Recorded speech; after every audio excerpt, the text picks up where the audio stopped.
Assalamualaikum warahmatullahi wabarakatuh. Perkenalkan, saya Stiana Chandrarini sebagai moderator dalam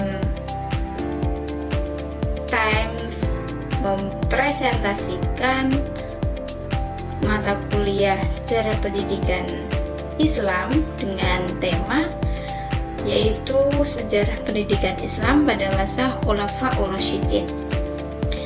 Kami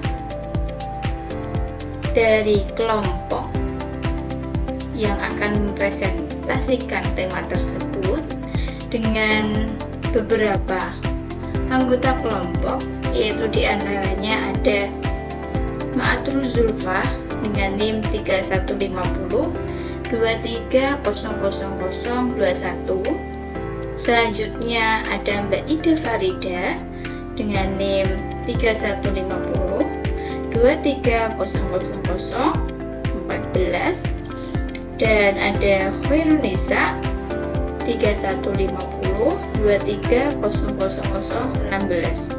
Selanjutnya ada saya sendiri, Stiana Chandrarini 3150 23000010. Di sini sebelumnya akan saya jabarkan terlebih dahulu apa aja yang bakal kami presentasikan, yaitu diantaranya ada sistem pendidikan, ada kurikulum pendidikan, kemudian peserta didiknya, tenaga pendidik, pembiayaan dan fasilitas pendidikan, evaluasi dan lulusan pendidikan, ada lagi metode pendidikan pembelajaran.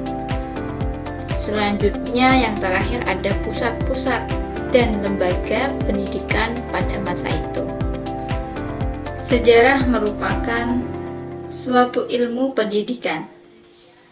Dalam sejarah kita bisa belajar untuk masa sekarang dan untuk masa depan. Bukan hanya sebatas mengetahui lalu mengabaikan dan tidak mempedulikan, namun jauh lebih mulia daripada itu, yaitu mempelajari dan memahami untuk korelasi kehidupan. Peserta didik di zaman Khulafaur Rasyidin terdiri dari masyarakat yang tinggal di Mekah dan Madinah. Namun yang khusus mendalami bidang kajian keagamaan hingga menjadi seorang yang mahir, alim, dan mendalam penguasaannya di bidang ilmu agama jumlahnya masih terbatas. Sasaran pendidikan dalam arti umum yaitu membentuk sikap mental keagamaan seluruh umat Islam yang ada di Mekah dan Madinah. Adapun sasaran pendidikan dalam arti khusus yaitu membentuk ahli ilmu agama sebagian kecil dari kalangan tabi'in yang selanjutnya akan menjadi ulama. Tenaga pendidik pada zaman Khulafaur Rasyidin adalah para sahabat itu sendiri. Di antaranya ada Abdullah bin Umar, Abu Hurairah, Ibnu Abbas, Anas bin Malik, Zaid bin Sabit, Abu Dzar Al-Ghifari, dan masih banyak yang lain. Nah, dari mereka inilah kemudian lahir para siswa yang kemudian menjadi ulama. Pada masa Khulafaur Rasyidin, pembiayaan dan fasilitas pendidikan belum mendapatkan perhatian yang khusus karena sebagian besar waktu banyak digunakan untuk melakukan konsolidasi ke dalam, yaitu memantapkan komitmen sebagian umat Islam kepada ajaran Islam, seperti memadamkan berbagai pemberontakan serta perluasan wilayah dakwah Islam. Di sini saya akan menjelaskan mengenai sistem pendidikan. Dalam pendidikan, pastinya ada sistem yang mengatur pendidikan tersebut. Visi pendidikan pada masa Khulafaur Rasyidin masih sama dengan visi pendidikan Rasulullah, karena mereka Khulafaur Rasyidin adalah pengikut jejak dan sahabat dekat Rasulullah. Di antara visi dan misinya yaitu visinya unggul dalam bidang keagamaan sebagai landasan membangun kehidupan umat. Visinya itu visinya. Selanjutnya ada misinya yaitu menetapkan dan menguatkan keyakinan dan kepatuhan kepada ajaran Islam yang dibawa oleh Rasulullah dengan cara memahami, menghayati, dan mengamalkan serta konsisten dalam mengamalkannya. Yang kedua ada menyediakan sarana, prasarana, dan fasilitas yang memungkinkan terlaksananya ajaran agama. Ada lagi menumbuhkan semangat cinta tanah air dan bela negara yang memungkinkan Islam dapat berkembang ke seluruh dunia. Kemudian ada yang terakhir, melahirkan para kader pemimpin umat, pendidik, dan dai yang tangguh dalam mewujudkan syiar Islam. Di situ merupakan sistem visi misi dari pendidikan masa Khulafaur Rasyidin. Selanjutnya ada kurikulum pendidikan. Dalam pendidikan pasti ada kurikulum yang menjadi tolak ukur dalam pendidikan tersebut, yang mengatur, yang merencanakan, yang merancang bagaimana pendidikan itu akan dilaksanakan. Kurikulum pendidikan zaman Khulafaur Rasyidin merupakan suatu kurikulum yang berisi materi pengajaran yang berkaitan dengan pendidikan keagamaan, yakni Al-Quran, hadis, hukum Islam, kemasyarakatan, ketatanegaraan, pertahanan, keamanan, dan kesejahteraan sosial. Di sini sebelumnya akan saya jabarkan terlebih dahulu subbab apa aja yang bakal kami presentasikan, yaitu diantaranya ada sistem pendidikan, ada kurikulum pendidikan, kemudian peserta didiknya, tenaga pendidik, pembiayaan dan fasilitas pendidikan, evaluasi dan lulusan pendidikan, ada lagi metode pendidikan pembelajaran. Selanjutnya yang terakhir ada pusat-pusat dan lembaga pendidikan pada masa itu. Sejarah merupakan suatu ilmu pendidikan. Dalam sejarah kita bisa belajar untuk masa sekarang dan untuk masa depan. Bukan hanya sebatas mengetahui, lalu mengabaikan dan tidak mempedulikan. Namun, jauh lebih mulia daripada itu, yaitu mempelajari dan memahami untuk korelasi kehidupan. Evaluasi pendidikan pada zaman Khulafaur Rasyidin. Evaluasi pendidikan pada zaman Khulafaur Rasyidin ini berlangsung secara lisan dan perbuatan. Artinya apa? Bahwa kemampuan seseorang dalam menguasai pelajaran itu dilihat dari 3 aspek, yaitu mengenai dia dapat mengemukakannya, yang kedua dia dapat mengajarkannya, yang ketiga dia dapat mengamalkan ajaran itu. Seperti para sahabat yang dinilai memiliki 3 kecakapan itu dipercaya oleh masyarakat untuk mengajarkan kepada orang lain, alias kepada orang yang belum mengetahui. Terus yang kedua ada metode pembelajaran pada masa Khulafaur Rasyidin. Metode pembelajaran pada masa Khulafaur Rasyidin itu dilakukan secara halaqah. Apa itu halaqah? Halaqah yakni dengan guru duduk di bagian ruangan masjid, kemudian dikelilingi oleh para siswanya. Guru menyampaikan ajarannya kata demi kata dengan artinya, dan kemudian siswa itu menyimak, mencatat, dan mengulangi apa yang dikemukakan oleh guru itu. Jadi di sini guru dan siswa itu dapat berinteraksi langsung. Nah, dalam metode ini itu sangat relevan dengan sekarang. Tapi metode halaqah ini hanya lebih efektif diterapkan pada mata pelajaran agama.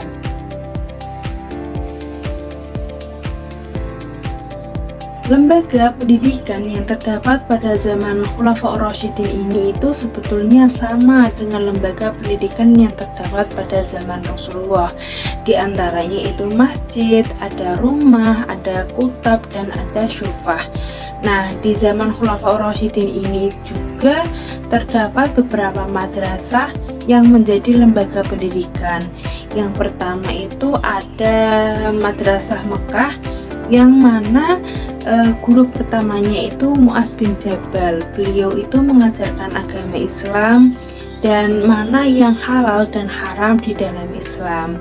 Kemudian Khalifah Abdul Malik bin Marwan dan Abdullah bin Abbas itu pergi ke Mekah dan mengajar di Masjidil Haram. Ia mengajarkan tafsir, fikih, dan sastra. Dan dialah yang membangun Madrasah Mekah yang termasyhur di negeri Islam saat itu. Kemudian beliau ini digantikan muridnya tabi'in, yaitu Mujahid bin Jabbar, yang termasyhur meriwayatkan tafsir Al-Quran dari Ibnu Abbas. Atha bin Rabbah yang termasyhur dalam ilmu fikih, terutama dalam manasik haji.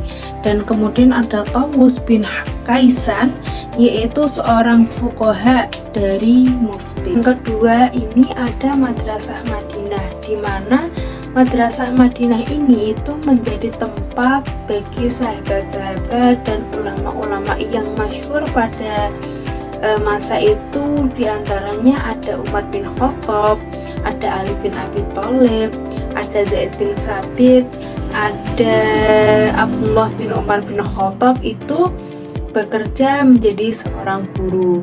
Nah, Zaid bin Sabit ini adalah seorang ahli fikih dan ahli qiraat, terutama dalam al-faraid.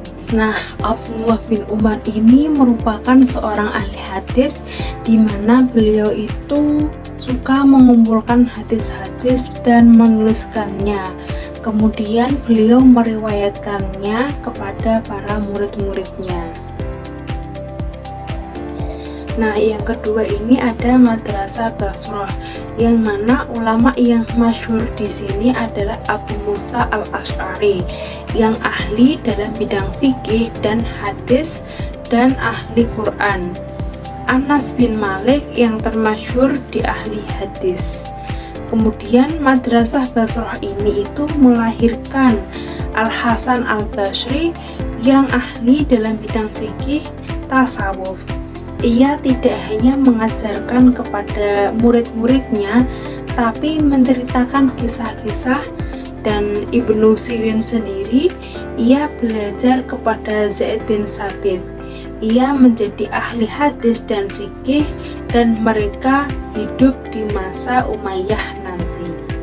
Yang keempat ini ada Madrasah Kufah, di mana ulama yang tinggal di sini itu ada Ali bin Abi Thalib dan Abdullah bin Mas'ud. Kemudian pekerjaan Ali sendiri itu merupakan seorang ahli politik dan peperangan. Jadi beliau sendiri itu tidak sempat mengajarkan pendidikan. Sedangkan Abdullah bin Mas'ud ini mengajarkan Al-Quran dan ilmu agama, tafsir, dan fikih. Dan dia itu diutus ke Kufah untuk menjadi seorang guru oleh Umar bin Khattab. Dan dia melahirkan 6 ulama besar. Di antaranya itu ada Al-Qamah, Al-Aswad, Al-Masyruq, Ubaidah, Al-Haris, dan Amr. Dan mereka semua itu menggantikan Abdullah untuk menjadi guru di Kufah.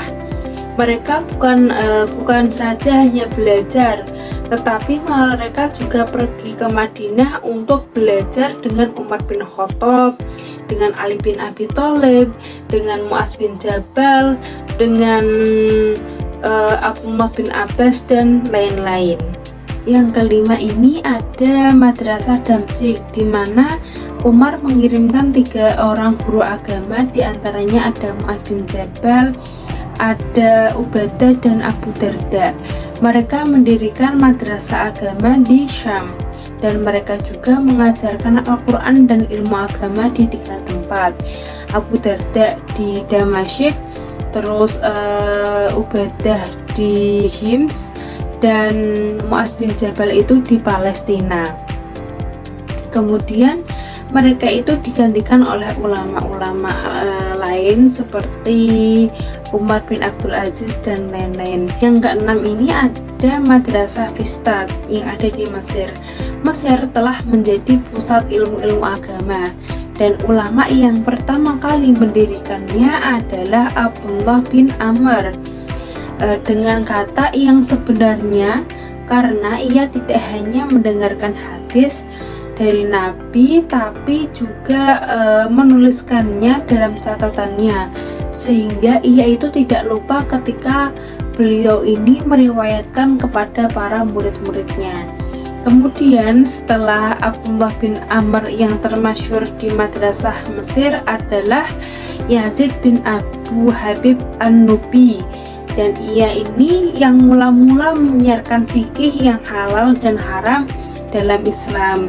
Kemudian setelah dia terkenal, Abdullah bin Abu Ja'far bin Rabi'ah. Pembiayaan dan fasilitas pendidikan pada zaman Khulafaur Rasyidin ini belum mendapatkan perhatian yang sangat signifikan, dikarenakan pada masa ini itu lebih fokus untuk konsolidasi ke dalam, yakni memantapkan komitmen sebagian dari umat Islam. Pada masa Khalifah Abu Bakar sendiri itu sudah mulai dilakukan pengumpulan Al-Quran, yang kemudian dilanjutkan pada masa Utsman bin Affan untuk menuliskannya kembali, sehingga menjadi Al-Quran dengan standar yang kita gunakan pada masa sekarang ini. Upaya ini ada hubungannya dengan penyediaan bahan kajian, pegangan, pedoman bagi penyelenggaraan dakwah dan pendidikan. Selanjutnya pada zaman Umar bin Khattab itu lebih diatur dan ditertibkan kembali sistem pembayaran gaji dan pajak tanah. Dengan demikian, para guru dan pejabat negara lainnya mendapatkan gaji yang memadai, sehingga mereka dapat bertugas dengan tenang.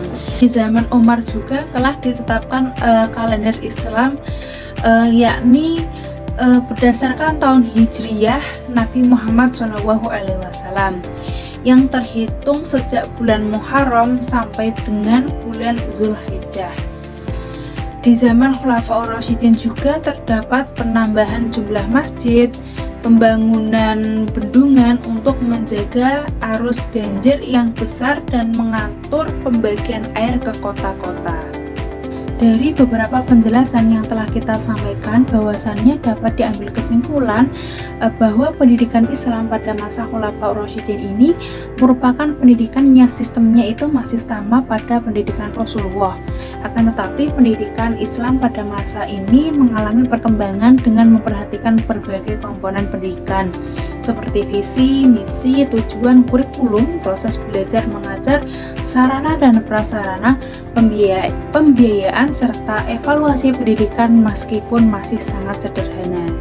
Ini hanya itu yang bisa disampaikan, kurang lebihnya mohon maaf. Semoga teman-teman semua bisa mengambil manfaat dari apa yang telah kami sampaikan tadi. Sekian dari kami. Wallahul muwaffiq ila aqwamit thoriq. Wassalamualaikum warahmatullahi wabarakatuh.